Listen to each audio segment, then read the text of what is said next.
All right, so this is going to be a new one that's going to take a little bit more time.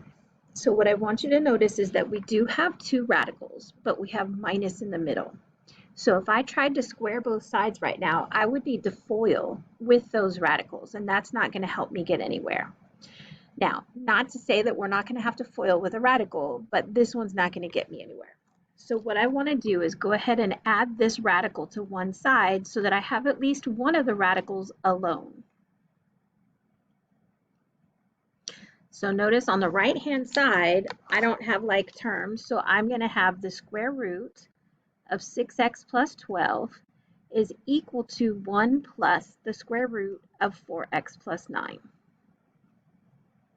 Okay, and so I can square both sides and it gets me somewhere because squaring this one makes that square root and that square cancel.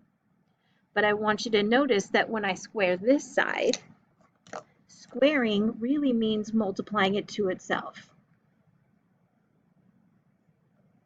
So this is 1 plus root 4x plus 9 squared. So we're going to have to FOIL this.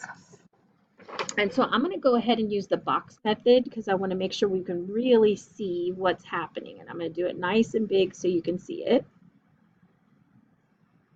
All right, so I've got a 1 and I have a root 4x plus 9.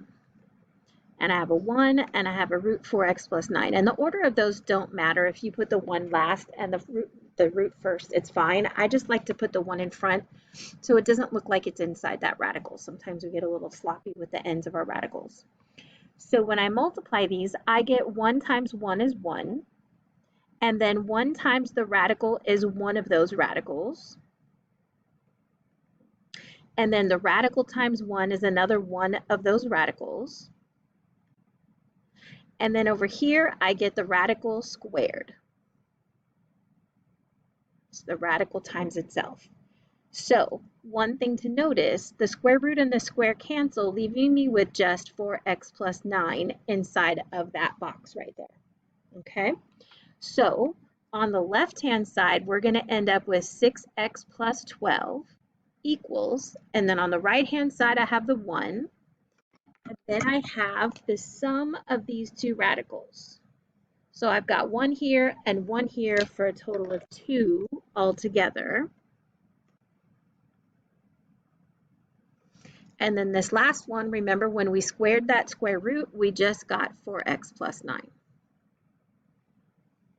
Okay, I would love to say, do you have any questions? But we're not at that place right now. All right, so now it did do something because now I only have one radical in my equation instead of having two radicals in the equation. So even though I had to do that crazy FOILing, we can still make this work. So I'm going to subtract 1 from both sides, working on getting this radical by itself. I'm going to subtract 4x from both sides.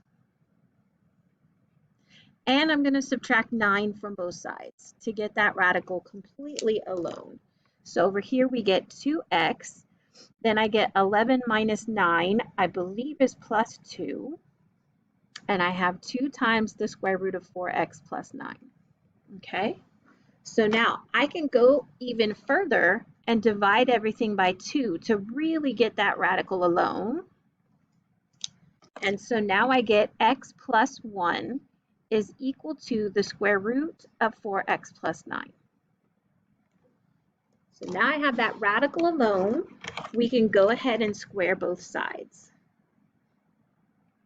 Okay, oops, I forgot my square root. So on this left-hand side, because I have addition in the middle, that squared really means multiply x plus 1 times itself. Okay, so I'll just flip this paper upside down and do that box method just because it's nice and visual. So we've got x plus 1 and we have x plus 1. So I get x squared, I get 1x, I get another x, and I get 1.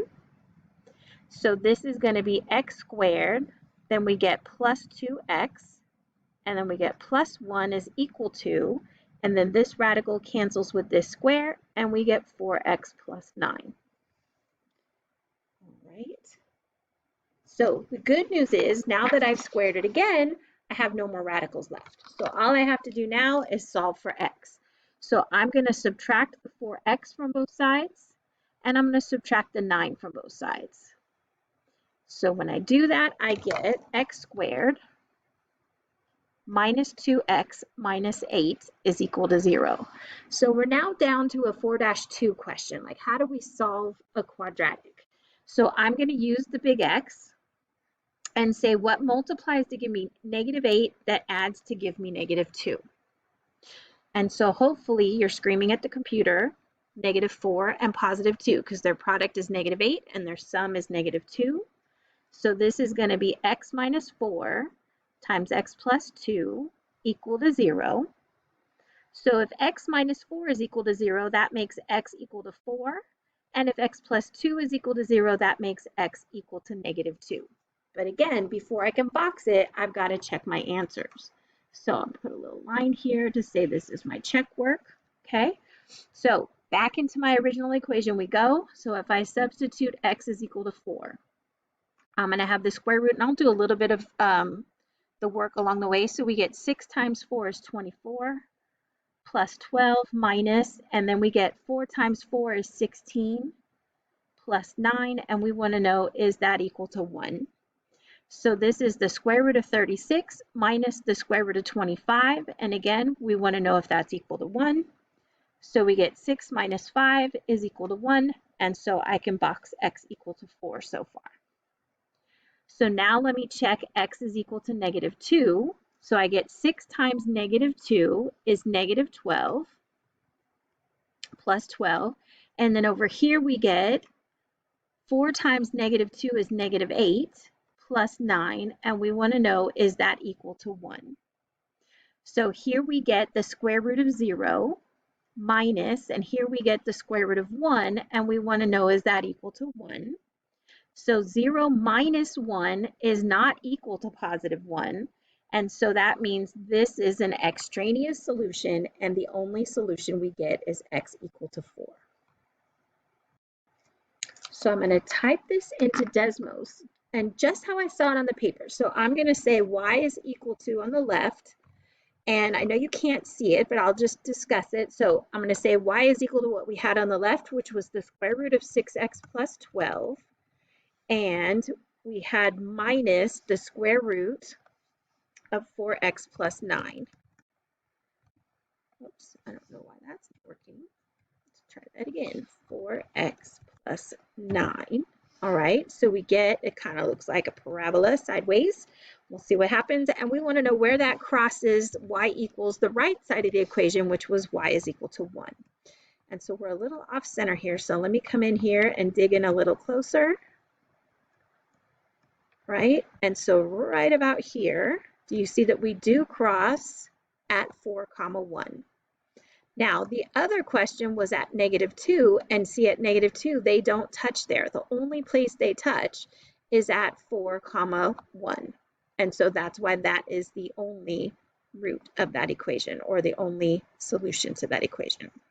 All right, so what I'd like you to do is pause the video for a moment and see if you can kind of mirror image what you did with the previous example with this example. So if you notice, we don't have to subtract any radicals from any sides because I already have this radical all by itself. So I'm going to go ahead and square both sides right now, and that's helpful because that square root will cancel with that square. So that means on the left, we have 3 minus the square root of r plus 1 times 3 minus the square root of r plus 1, and that's equal to 4 minus r, because when I squared the square root, it canceled. Okay?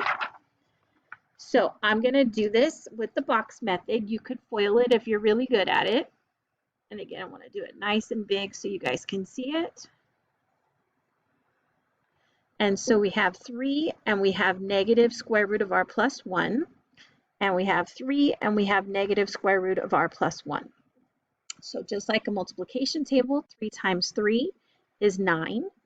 3 times the negative radical is negative 3 times the radical. 3 times the negative radical is negative 3 times the radical. And then here we have the negative of the radical squared. Okay. So one thing I want you to notice, when I square this negative invisible 1, I'm going to get positive 1, so this becomes a positive. And then this radical and that square cancels, so that leaves me with just r plus 1 when I do that squaring. So again, a negative times a negative is a positive. And then here we end up with a total of -6 times that radical. All right, so sorry, let me copy that down. So we have 9, we have -6 times the radical, because -3 and -3 make -6. And then we have, oops, sorry about that, put this back. And then we have r plus 1, right? And then on the right-hand side, we had 4 minus r. Okay, so then if I start simplifying this, there's an invisible 1 between the plus and the parentheses, so it's not going to change anything. So I'm going to go ahead and subtract 9 from both sides, and I'm going to subtract r from both sides, and I'm going to subtract 1 from both sides. So we end up with these cancel, and I have -6 times the radical equal to, and I've got what, -5, -6 minus 2r. Now, I'm not as stressed out about the 6 as that negative is kind of bugging me, so I'm just going to divide through by -1. And so that leaves me with +6 times the square root of r plus 1 is equal to +6 plus 2r. So now I don't have all those negatives in there.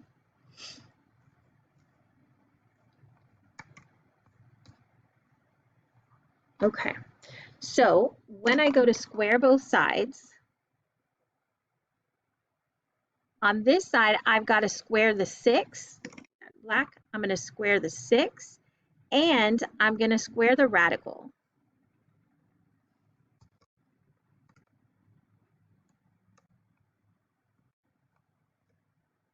Sorry about the weird pause, I thought the janitor was coming. So then on this side, we're going to FOIL 6 plus 2r times 6 plus 2r.